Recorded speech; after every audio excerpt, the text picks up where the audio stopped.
नमस्कार, मैं हूं आपके साथ राधा अग्रवाल और आप देख रहे हैं भारत एक्सप्रेस का डिजिटल प्लेटफॉर्म। कांग्रेस नेता और लोकसभा के नेता विपक्ष राहुल गांधी इन दिनों खूब चर्चाओं में हैं। दरअसल राहुल के संसद में उनको बोलने न देने के आरोप पर जमकर नेताओं के रिएक्शन आ रहे हैं। कोई राहुल का समर्थन कर रहा है, कोई उनको गलत बता रहा है।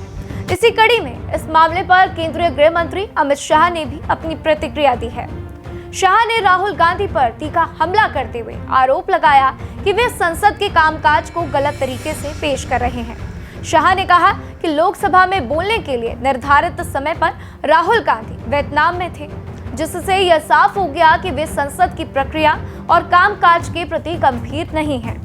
उन्होंने कर्नाटक में कांग्रेस सरकार द्वारा मुसलमानों के लिए 4% आरक्षण की घोषणा को भी लॉलीपॉप करार दिया और इसे राजनीति का हिस्सा बताया। एक कार्यक्रम के दौरान गृह मंत्री ने यह भी कहा कि धर्म के आधार पर आरक्षण देने की बात पूरी तरह से संविधान का उल्लंघन है और अदालतें इसे खारिज कर सकती हैं। उन्होंने कहा कि उनकी पार्टी धर्म के आधार पर आरक्षण के खिलाफ है और वे इसका पूरी तरह से विरोध करते हैं। इसके साथ ही उन्होंने कांग्रेस पार्टी की नीति और उसके तरीकों पर भी सवाल उठाए। अमित शाह ने संसद के कामकाज पर राहुल गांधी की आलोचना पर प्रतिक्रिया देते हुए कहा कि लोकसभा में बोलने के लिए कुछ तय नियम होते हैं और सभी को इन नियमों का पालन करना चाहिए।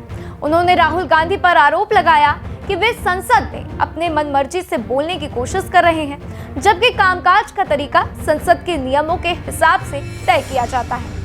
गृह मंत्री ने उदाहरण देते हुए कहा कि बजट चर्चा के दौरान राहुल गांधी को 42% समय दिया गया था।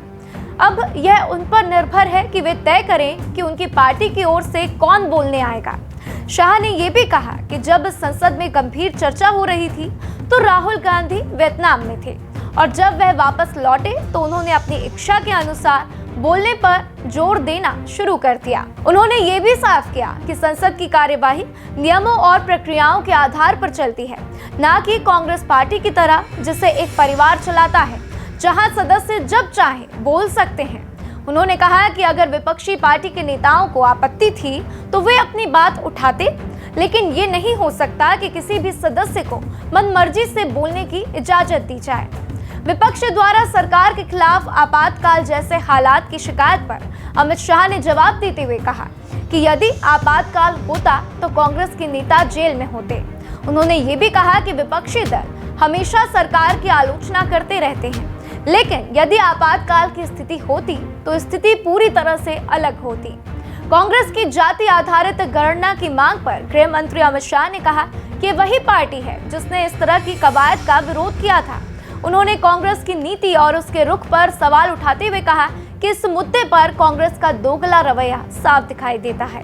वहीं कांग्रेस नेता और नेता प्रतिपक्ष राहुल गांधी ने संसद में बोलने का मौका न मिलने की शिकायत करते हुए कहा कि उन्हें अपनी बात रखने का अवसर नहीं दिया जा रहा है। उन्होंने आरोप लगाया कि संसद की कार्यप्रणाली अब अलोकतांत्रिक हो गई है। राहुल गांधी ने कहा कि लोकतंत्र में सरकार और विपक्ष दोनों की जगह होती है, लेकिन इस सदन में विपक्ष के लिए कोई जगह नहीं है। उन्होंने कहा कि एक परंपरा है जिसके अनुसार नेता प्रतिपक्ष को बोलने का मौका दिया जाता है, लेकिन जब भी वे खड़े होते हैं उन्हें बोलने का मौका नहीं दिया जाता। राहुल गांधी ने यह भी आरोप लगाया कि संसद में उनकी बातों को अनसुना किया जा रहा है। उन्हें अपनी बात रखने का पूरा अधिकार है जो उन्हें नहीं दिया जा रहा है। इस पर आपको क्या लगता है, कमेंट करके जरूर बताइए।